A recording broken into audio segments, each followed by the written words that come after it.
መጀመሪያ አላህ እሱና እሱ ብቻ ነበር ይላል ነብዩ አለይሂ ሰላቱ ወሰለም።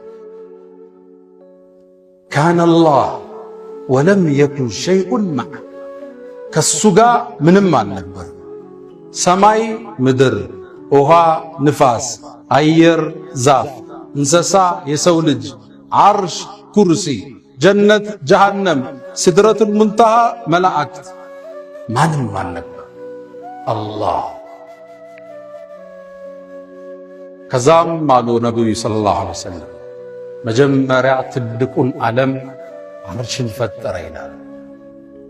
ግዙፉን ዓለም ስፋቱን ውፍረቱን እሱ ብቻ የሚያውቀው በቁጥር ሊለካ የማይችለውን ፍጥረት አላህ ፈጠረ።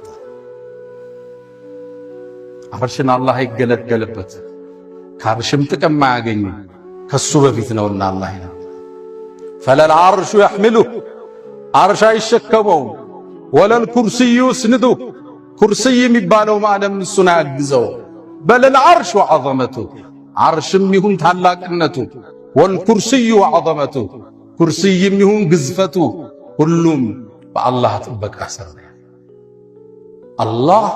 አላህና ብቻ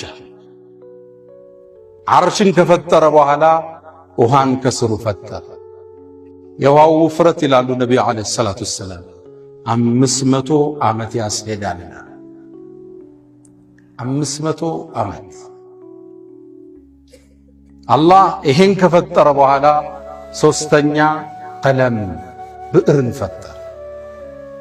ብዕርን ከፈጠረው በኋላ አላህ አናገረው እክቱብ መቃዲረ አልኸላኢቅ ማ የኩን ወማ ሰየኩን ለው ካነ ከይፈ ካነ የኩን ፍጥረቱ ላይ የሚከሰተውን ጻፍ አለው አላህ። ነቢዩ ዓለይሂ ሰላቱ ወሰላም ምናሉ ፈንሸቀል ቀመር ምን ኸሽየቲላህ የአላህን ትእዛዝ ሲሰማ ብዕሩ ደንግጦ ተሰነጠቀ።